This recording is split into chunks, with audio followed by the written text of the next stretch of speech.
The Retroid Pocket 4 Pro was already a solid retro gaming handheld, handling everything up to PlayStation 2 and GameCube pretty well. But it needed an upgrade. That's exactly what the Retroid Pocket 5 is for. Retroid has always been about compact, affordable handhelds that punch above their weight in emulation. But with the Pocket 5, they're stepping into more powerful territory. Now, how much of an upgrade is it against Pocket 4 Pro? And does it do enough to justify switching over? Or even a better question, is it fair to compare this against the bigger players like the Steam Deck and Legion Go S? So, what's new here? The most noticeable upgrade is the display. The Retroid Pocket 5 now has a 5.5-inch AMOLED panel, and honestly, this screen is incredible. Deep blacks, punchy colors, and solid brightness levels make it one of the best-looking screens in its category. The Retroid Pocket 4 Pro, on the other hand, had a 4.7-inch LCD, which wasn't bad, but definitely not in the same league as this AMOLED. Under the hood, we have a Snapdragon 865, a noticeable jump over the Dimensity 900 found in the RP4 Pro. Performance-wise, this means improved emulation capabilities, better native Android gaming, and a generally smoother experience across the board.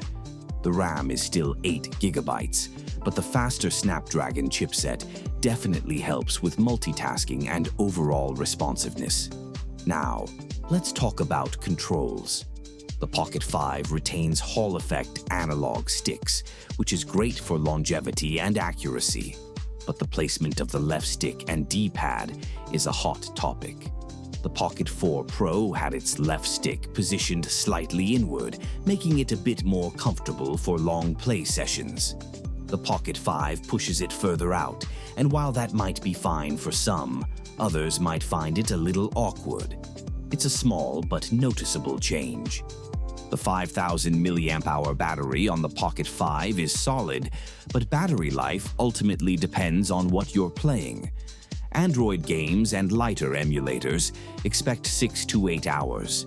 But if you're pushing higher-end systems like PS2, GameCube, or Wii, you're looking at more like 3 to 5 hours.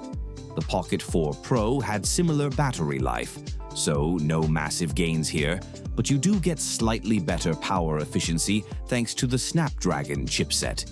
As for software, the Pocket 5 runs Android 13 with access to the Google Play Store. Pocket 5 handles most GameCube and Wii games at 2 to 3 times native resolution without issue, while the 4 Pro struggled with some titles at higher resolutions.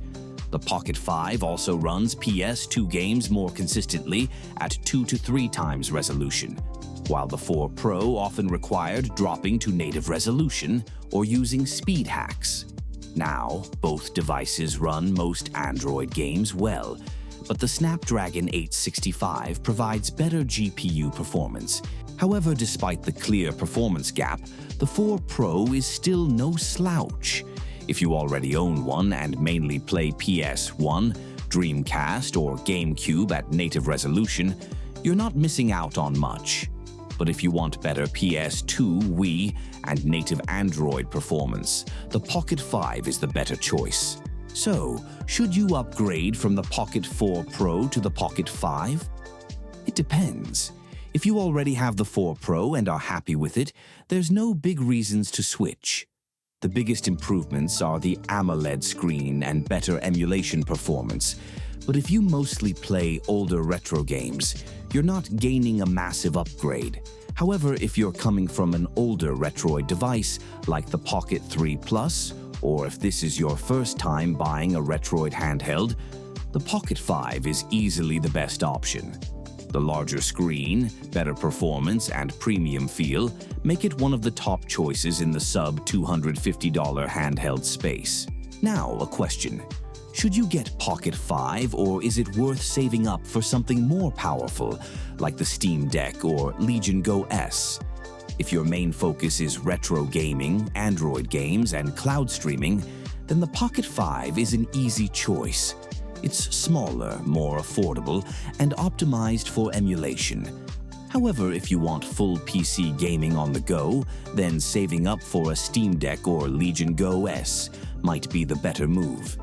These devices can handle modern AAA games, offer better performance for emulation, and give you a full Windows or Steam OS experience. But they are overkill for just retro emulation.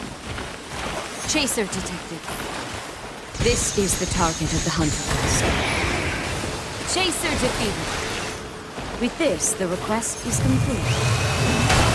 Checking database. Is that a parasitic ender? It may look like a crater, but there's an ender inside. Stay alert. Nice work. Heavy damage to that ender. Durability decreasing. The outcome of this encounter is now unpredictable. Reload interrupted. Those repairs are as good as done. Okay, durability's partially back on track.